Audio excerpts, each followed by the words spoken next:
Bien-aimés, chers frères et sœurs, bonjour. Ce matin, nous sommes invités à la table du maître, mais avant, vous avez pu remarquer sur la chaire avec nous qu'il y a un visage que vous ne connaissez pas. Pour certains, pour ceux qui ont été à Margalante, ils le connaissent. Il s'agit du frère Saturnin Bernet, qui est ancien de l'église de Mayolette et qui est venu nous rendre visite. Alors, frère Bernet, alors, normalement, il y a tourné des anciens. Et il y a eu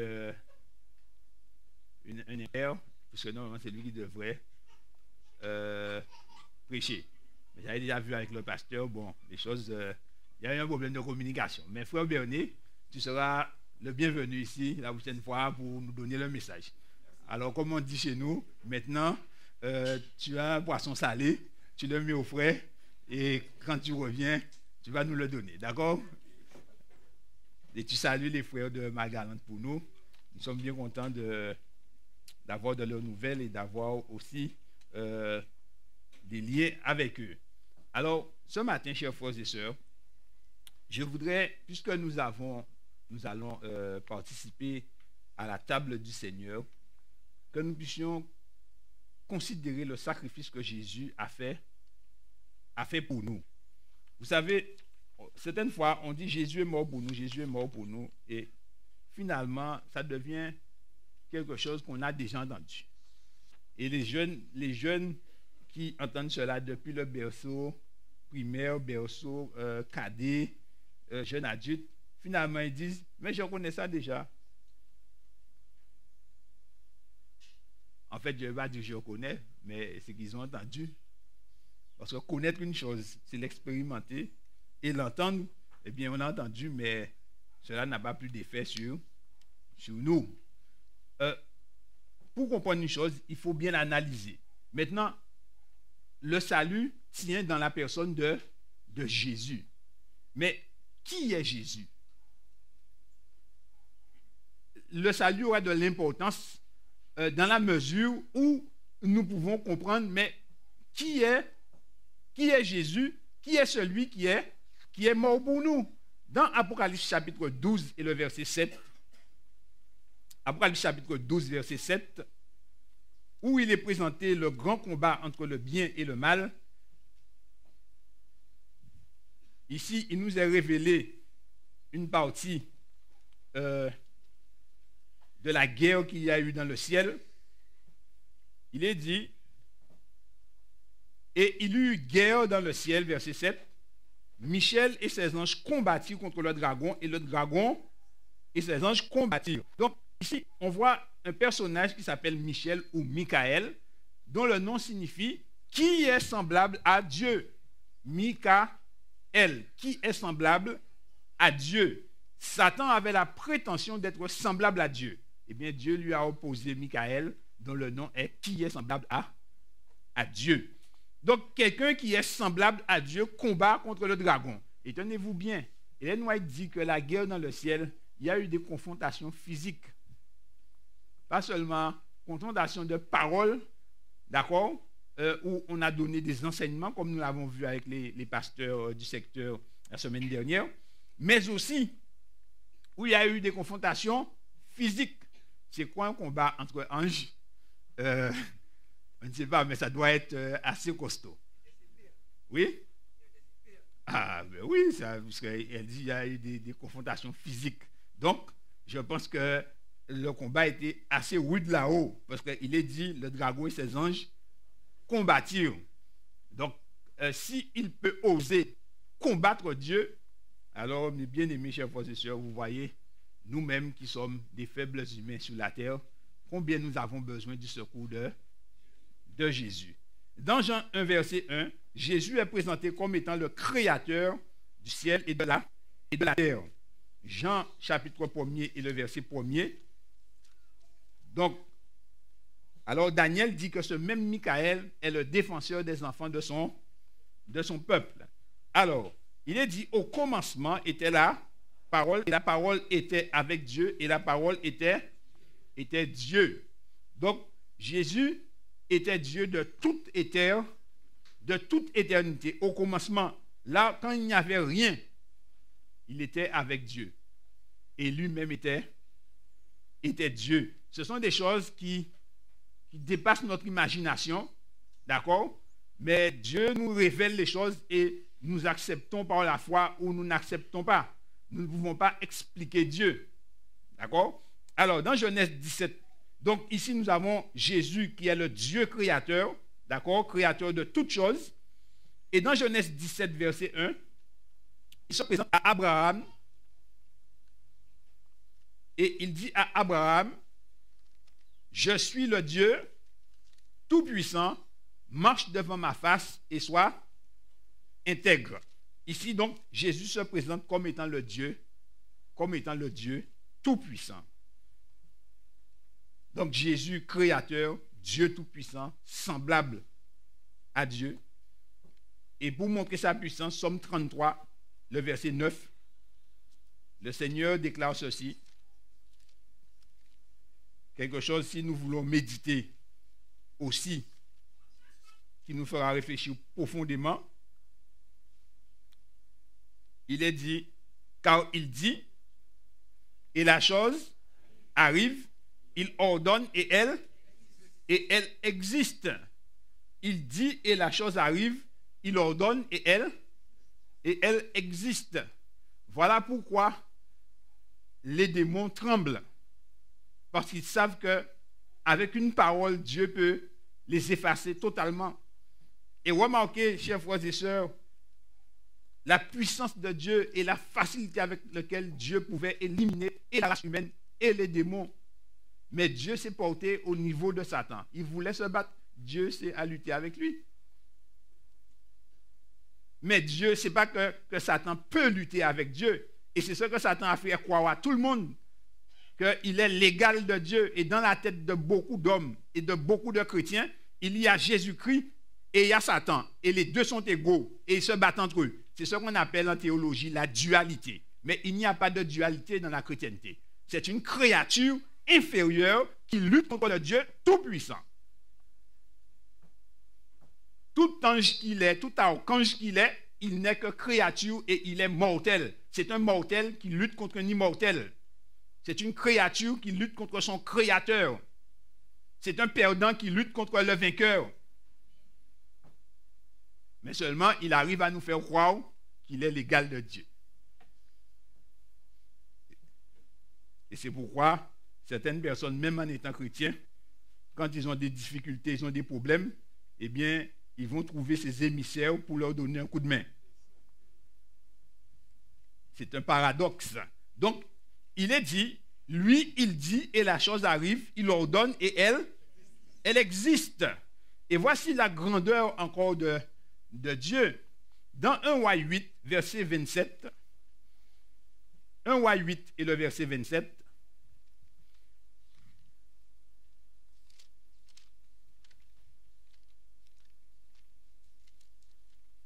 ce texte est extraordinaire. 1 Roi 8 et le verset 27, c'est Salomon qui est en train de prier. Et voici ce qu'il dit. Il dit, mais quoi? Dieu habiterait-il véritablement sur la terre? En parlant de son temple. Il dit, voici, les cieux et les cieux des cieux ne peuvent te contenir. Pour nous donner une idée de la grandeur de celui qui est venu ici-bas. Il dit, voici les cieux, ce qu'il voit. Et les cieux des cieux ne peuvent pas te contenir. L'univers ne peut pas contenir Dieu. Je lisais un livre de science et d'astronomie, et il disait que l'univers a eu un commencement. Lorsqu'on analyse l'univers, on voit que l'univers n'était pas aussi grand. L'univers, au départ, était tout petit. Et l'univers a grandi au fur et à mesure. Donc, l'univers est comme nous. Il grandit, il s'étend, il se développe. Mais si l'univers a eu un commencement, c'est que l'univers a été créé par quelqu'un. Et le créateur de l'univers, c'est Christ. Parce que voici les cieux et les cieux des cieux ne peuvent le contenir. Les amis, réfléchissons un peu sur la grandeur de Dieu. Sur la grandeur de Dieu. Et quand nous venons et que nous louons l'Éternel, chers amis, et que nous bénissons son nom, c'est bien ce que nous faisons. Mais écoutez ce que Néhémie dit, chapitre 9, verset 5. Et là, chers amis, je pense que c'est une chose qui va désarçonner les chanteurs, qui va désarçonner tous ceux qui louent. Et cela va nous plonger dans une humilité. Cela doit nous plonger dans une humilité. Néhémie chapitre 9 et le verset 5.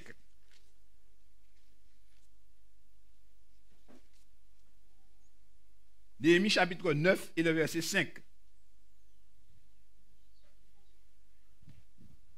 Alors, donc, au début du verset, il parle des Lévites. Alors, et les Lévites, Josué, Kadmel, Bani, Ashbania, Chéribia, Odija, Shebania et Pepachia, Diou. C'est ce qu'ils disent qui nous intéresse là. Levez-vous, bénissez l'Éternel, votre Dieu, d'éternité en éternité. Et voici ce qui est intéressant. Il dit que l'on bénisse son nom glorieux. Jusqu'à maintenant, nous sommes dedans. Mais la suite, il dit qui est au-dessus de toute bénédiction et de toute louange. Mais bien aimés chers frères et sœurs, même si nous restons toute la journée ici à louer Dieu et à bénir Dieu, il est au-dessus de tout ce que nous pouvons dire. Tout ce que nous allons trouver comme louange pour louer Dieu, Dieu est au-dessus de tout cela. Donc quand nous chantons, chantons Dieu avec humilité. Quand nous prêchons, prêchons Dieu avec humilité. Quand nous parlons de Dieu avec humilité. Parce que Dieu est largement au-dessus de tout ce que nous pouvons penser ou imaginer. Et quand on dit, je connais ceci, je connais cela, tu ne connais rien. Tu ne connais rien. Pharaon avait dit, mais qui est l'Éternel pour que je lui obéisse? Mais Dieu lui a montré qui était l'Éternel. Dieu lui a montré qui était l'Éternel. Nous avons besoin de connaître. Alors, ce grand Dieu, grand et redoutable, chers amis, eh bien, c'est lui, ce Jésus que nous adorons, que nous appelons notre Sauveur et notre Seigneur. Et voilà un aperçu de ce que Jésus avait dans Apocalypse chapitre 5, versets 11 à 14. Apocalypse chapitre 5, versets 11 à 14. Et quand je dis, chers frères et sœurs, que nous devons vraiment être humbles, c'est vraiment que nous devons nous humilier devant la face de Dieu. Parce que quand nous considérons la grandeur de Dieu, quand nous considérons la majesté de Dieu, eh bien, nous devons nous faire tout petits. Nous devons nous faire tout petits.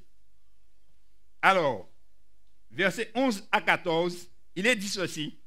Je regardai et j'entendis la voix de beaucoup d'anges autour du trône et des êtres vivants et des vieillards. Et leur nombre était des myriades de myriades et des milliers de milliers. Il disait d'une voix forte, l'agneau qui a été immolé est digne de recevoir la puissance, la richesse, la sagesse, la force, l'honneur, la gloire et la louange. Et toutes les créatures qui sont dans le ciel, sur la terre, sous la terre, sur la mer, et tous ceux qui s'y trouvent, je les entendis qui disaient, à celui qui est assis sur le trône, et à l'agneau soit la louange, l'honneur, la gloire et la force au siècle des siècles. Et les quatre êtres vivants disaient Amen. Et les vieillards se prosternèrent et adorèrent. Alléluia. Mais bien aimés chers frères et sœurs, voilà où Jésus était. Des myriades d'anges qui le louent, qui bénissent son nom. Parce qu'ils sont heureux de voir la face de Dieu. Ils sont heureux d'être en la compagnie de Jésus-Christ. Et là, ils louent Jésus à cause de son sacrifice, chers amis. Les anges louent Jésus. Et la Bible dit, tout ce qui est dans le ciel le loue. Tout ce qui est sur la terre, sous la terre. Mes amis, nous devons louer le Seigneur et l'adorer. Mais nous devons le faire d'un cœur sincère. Parce que Même si nous ne voulons pas l'adorer, chers amis, eh bien, un jour, nous devons plier les genoux pour reconnaître qu'il est roi des rois et seigneur des seigneurs. Alors, il vaut mieux plier les genoux et le faire de tout son cœur et dire, Seigneur, tu mérites la gloire, tu mérites la louange, tu mérites la puissance et la force. Les amis, toutes les créatures, ça veut dire hommes, anges et démons, sont pliés à genoux pour glorifier le nom de Jésus-Christ. Et c'est lui que nous appelons notre Seigneur et notre Maître. C'est lui qui est notre grand frère, chers amis. Remarquez, chers amis, quel honneur qui nous est conféré par Jésus-Christ. Il nous appelle frères, il nous appelle amis, il nous appelle bien-aimés. Mes chers frères et sœurs, c'est le Tout-Puissant qui nous appelle comme ça. Celui qui est, qui était et qui vient, c'est le Tout-Puissant qui nous appelle frères et bien-aimés. Mes chers frères et sœurs, quel privilège, quel amour, chers frères et sœurs. Regardez qui c'est qui est venu nous chercher là où nous étions. Celui même qui nous a créés, il est descendu.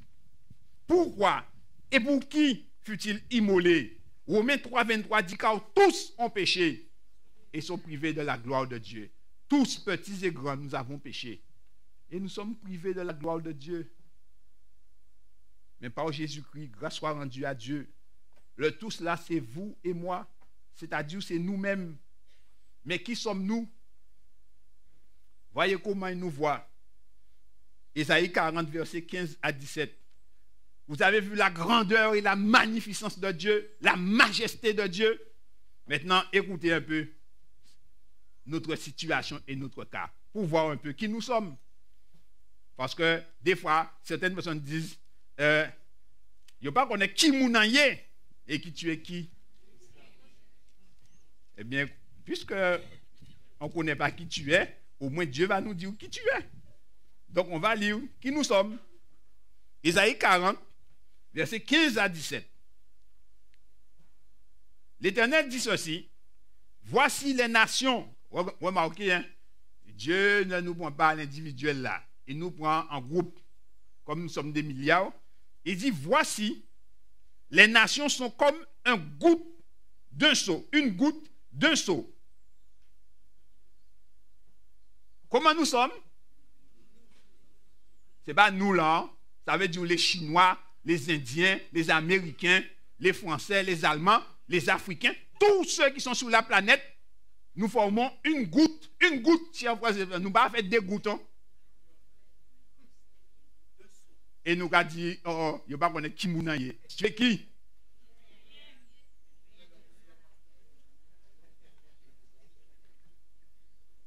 C'est ça, chers frères et sœurs. Qui nous sommes? Et il continue, le prophète continue, puisque Dieu sait que nous avons la tête dure. Et il dit ceci. Ils sont comme de la poussière sur une heure. Vous avez déjà vu les marchandes, quand elles vont peser, elles soufflent. C'est ça, chers amis. Toutes les nations, ce n'est pas moi, toutes les nations, il n'y a plus rien. Où est notre grandeur? Où est notre grandeur? Où sont nos prétentions? Les nations sont comme une goutte d'eau d'un seau. C'est comme une légère poussière sur une balance. Et comme nous ne sommes pas, nous pouvons dire peut-être que les grands pays qu'il parle, mais il ne nous a pas oubliés car il est plus intelligent que nous. Et il sait que nous allons dire ça. Et alors, il nous donne à nous, voici les îles sont comme une fine poussière qui s'envole. Nous pipitons encore.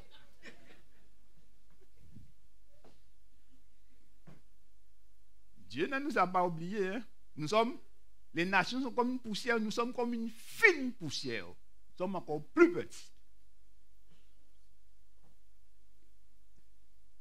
Et voilà, chers amis, ce qu'il dit.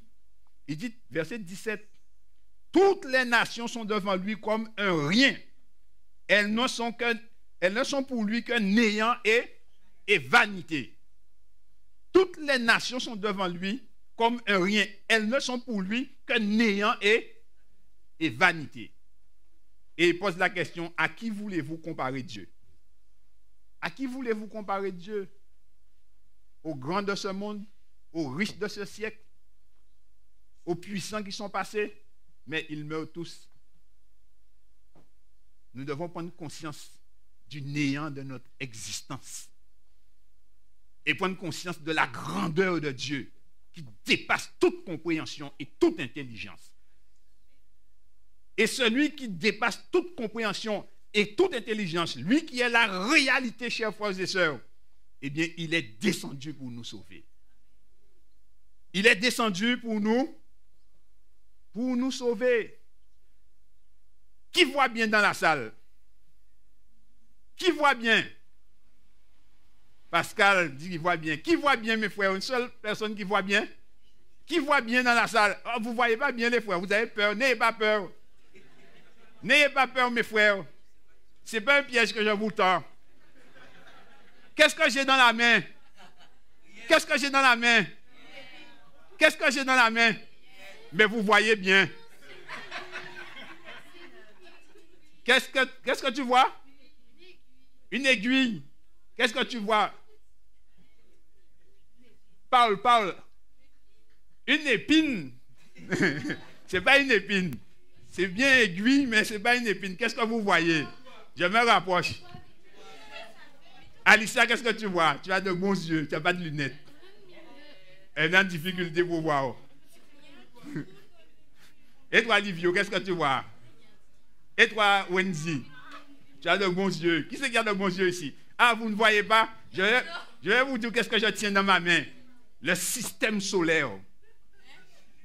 Ah, vous n'avez pas entendu? Le système solaire. Le Soleil, la Terre, Mars, Jupiter, et oui, Saturne, le système solaire que je tiens dans ma main. Eh bien, c'est ça le système solaire dans la Voie lactée.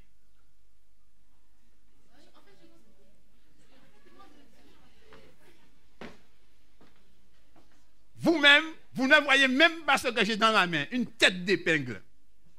C'est ça que nous sommes. Toute la terre, chers amis. Et c'est nous qui voulons faire nom pour l'Éternel.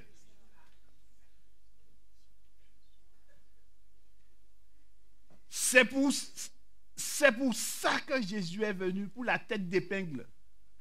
Qu'il a laissé le trône pour descendre, chers amis. C'est pour nous montrer, chers frères et sœurs, quelle valeur que Dieu nous accorde. Notre système solaire n'est qu'une tête d'épingle dans la galaxie de la Voie lactée, qui est un océan doté d'environ 400 milliards d'étoiles. Il y a 400 milliards d'étoiles environ dans la Voie lactée. D'accord? C'est une forme de nurserie dans l'univers. Il dit l'univers, ça c'est une galaxie. L'univers au-delà de la Voie lactée brille de milliards de galaxies supplémentaires. Il y a des milliards d'autres galaxies. Alors, nous sommes comme ça, à peine visibles. À peine visibles, chers amis. Et vous croyez que nous sommes seuls dans l'univers? Non, chers frères et sœurs. Jésus-Christ, page 787, il a quitté les parvis célestes où tout est pureté, bonheur, gloire pour sauver l'unique brebis perdue, le seul monde qui soit tombé dans le péché. Nous sommes le seul monde dans l'univers qui soit tombé dans le péché. À cause du péché, Christ s'est dépouillé de sa gloire et apparu comme un simple homme. Il n'a pas regardé comme une proie à arracher d'être égal avec Dieu. Mais il s'est humilié lui-même.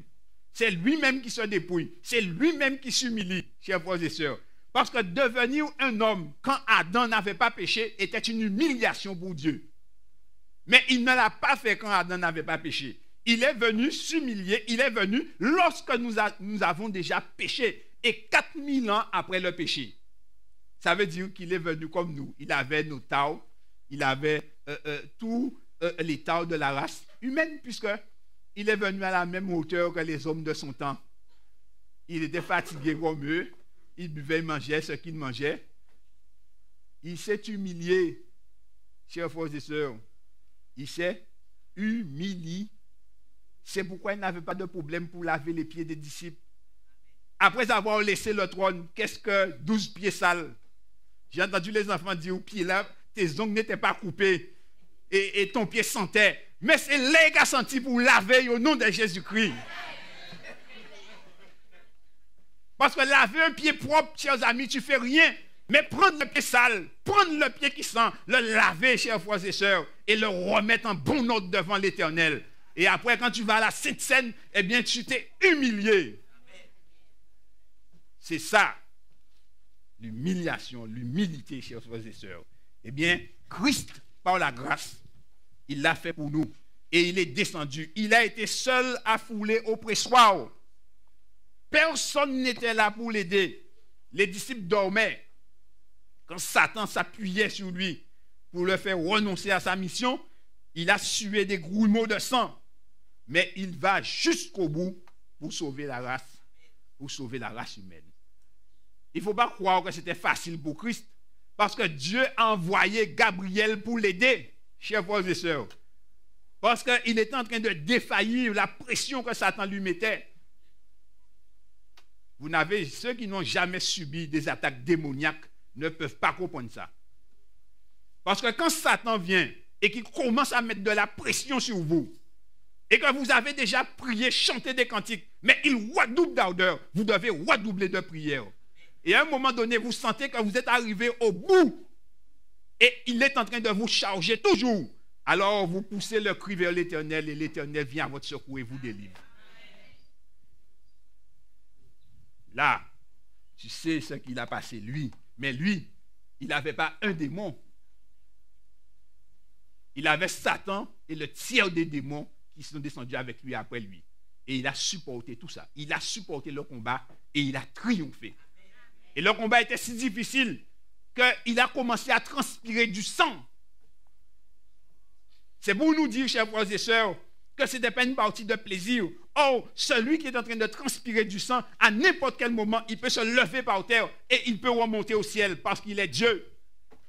Mais il choisit d'aller jusqu'au bout pour nous sauver. Et c'est ça, chers amis. Le péché qui a causé la mort du Fils de Dieu est devenu pour plusieurs aujourd'hui un jeu. On joue avec le péché. On plaisante avec le péché. On cajole le péché. On ne lutte plus contre le péché. Les apôtres préféraient mourir plutôt que de transgresser un commandement de Dieu. Mais nous transgressons la loi de Dieu allègrement et nous trouvons des excuses pour dire que ce n'est pas ma faute. La chair est faible. C'est un tel qui a fait ça. S'il n'avait pas fait ça, je n'aurais pas. Mais c'est parce que je l'ai vu faire. Tout cela, ce sont des excuses d'hommes, chers amis. Nous devons comprendre la gravité du péché et nous en séparer, quel que soit le prix. Nous devons comprendre la gravité du péché et nous en séparer, quel que soit le prix. Nous y parviendrons en regardant au Fils de Dieu dans le jardin, luttant contre la tentation et les puissances coalisées du mal. Nous vaincrons en allant à la croix où Jésus est mort. Pourquoi Jésus devait-il mourir? Sa mort fut rendue nécessaire à cause de nos péchés. À cause de nos péchés. Il voulait nous sauver. À cause du trouble que Satan a jeté dans l'univers. Parce que le péché, nous avons cédé au péché. Mais nous n'étions pas seuls. Et beaucoup de personnes se disent, mais pourquoi Dieu a envoyé Satan sur la terre? Dieu n'a pas envoyé Satan sur la terre. C'est que c'est la terre qui a accepté Satan. Dans Jésus-Christ, page 787, la sœur White dit ceci. Les mondes qui n'ont pas connu le péché et les anges du ciel ont assisté avec un intérêt passionné à la fin du conflit. Les mondes qui n'ont pas péché. Donc, il y a d'autres mondes qui n'ont pas péché et ils nous regardent et ils nous voient. Et quand quelqu'un accepte l'évangile, eh bien, tous là-haut avec les anges, ils sont dans la joie. Et quand nous remportons la victoire sur les tentations, ils sont dans l'allégresse. Parce que nous sommes les champions de Dieu. Peut-être que nous n'avons pas conscience, mais il y a beaucoup de gens qui supportent là-haut parce qu'ils veulent que nous remportions la victoire. Ainsi, la mort de Jésus était rendue nécessaire parce que en mourant, Jésus allait tuer la mort et l'auteur de la mort. Hébreux 2, versets 14 et 15. Hébreux 2, versets 14 et 15. Voici ce que dit la parole de Dieu.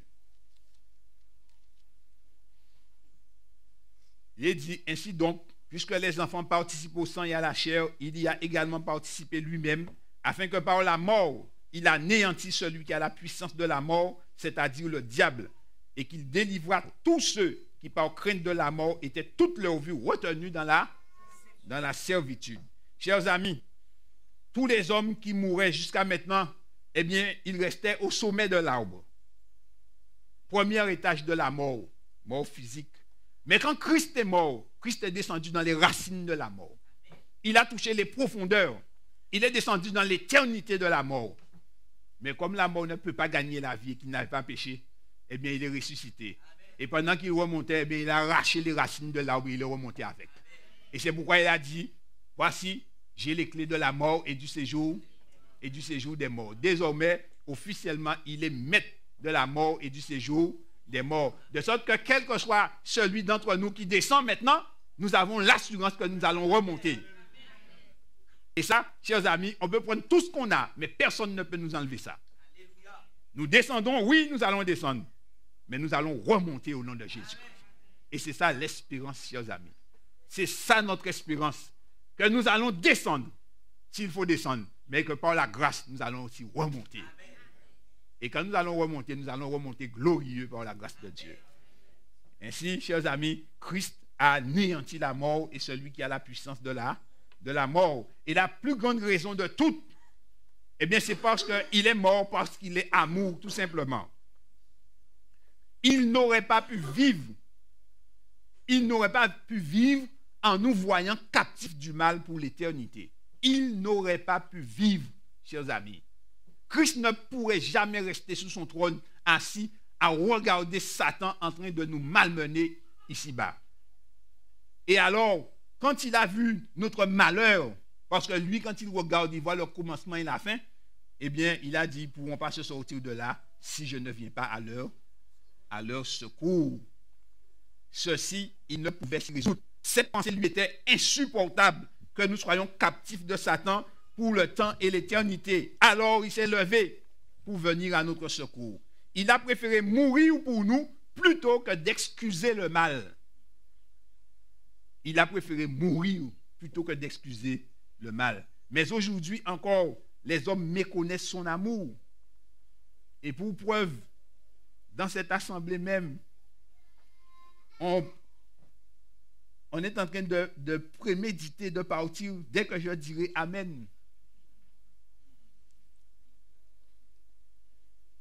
Beaucoup sont venus, mais quand je dirai Amen, ils sortiront par la porte de derrière, s'enfuyant loin de la table du Seigneur. On préfère vivre avec son mal plutôt que de l'apporter à Jésus. Certains, lorsqu'ils entendent cette scène, préfèrent ne même pas venir. Mais mes amis, c'est un jeu de dupes que nous faisons. Pourquoi ne pas nous débarrasser de ce qui constitue un fardeau dans notre course chrétienne? Parce qu'en gardant le mal, nous gardons à Satan la priorité sur nous.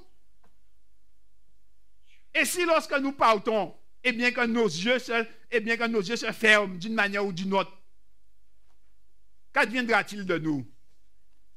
On fera un bel enterrement pour nous, on fera une belle chronique nécrologique, on dira il a accepté Jésus-Christ.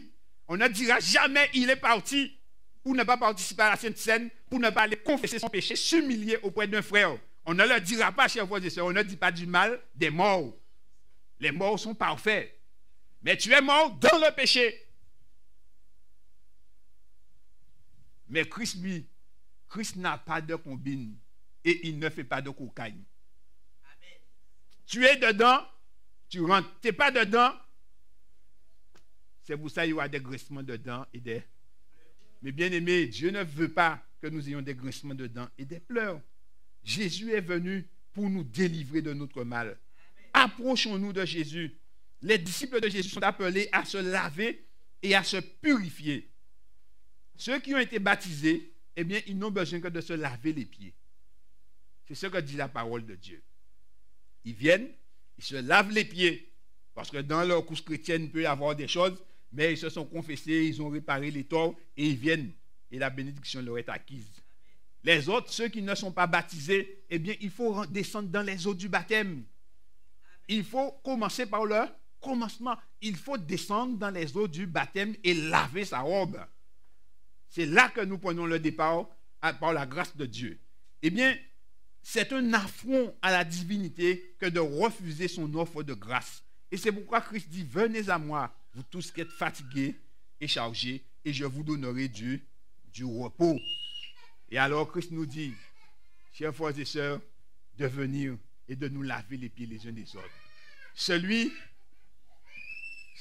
qui est venu nous chercher, c'est le grand Dieu de l'éternité. Il faut c'est un enfant qui pleure. Ne vous laissez pas distraire.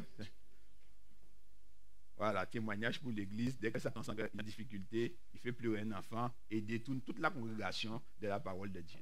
Alors, donc, je disais que Christ, le grand Dieu, a laissé les cieux pour venir ici-bas pour nous chercher. Et maintenant, la porte de la grâce est grande ouverte, chers frères et sœurs. Et c'est aujourd'hui, par la grâce de Dieu, lorsque nous allons à la scène, nous pouvons laver notre robe. Si nous avons un souci, mes frères, ne fuyons pas, allons à Jésus-Christ. Si nous avons un problème qui nous embête, allons à Jésus-Christ. Mes frères, les problèmes, les difficultés, tout le monde a part à ces mêmes choses. Je disais à ma classe que j'ai passé une semaine épouvantable. On priait pour moi toute cette semaine, mais je dis heureusement qu'on priait pour moi. Parce que je ne sais pas qu'est-ce que la semaine aurait été. Et je leur ai demandé de prier pour moi. Eh bien oui, mes frères. Vous allez dire peut-être le frère Charlie, c'est lui qui prie pour les autres, mais lui aussi, il a besoin qu'on prie pour lui. Parce que je ne suis pas sorti du ciel. Hein.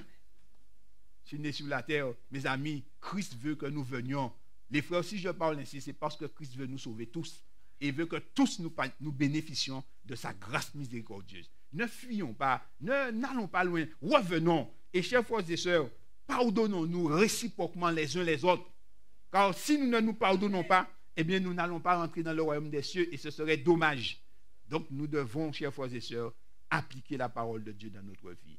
Dieu est au-dessus de tout ce que nous pouvons penser. Mais son amour est immense. Et si minuscule et insignifiant que nous sommes, il est mort pour nous. Parce qu'il nous aime et il veut nous sauver. Alors, chers frères et sœurs, venons et jetons-nous dans les bras de Dieu. Que le Seigneur nous aide. Maintenant, nous allons passer au lavement des pieds.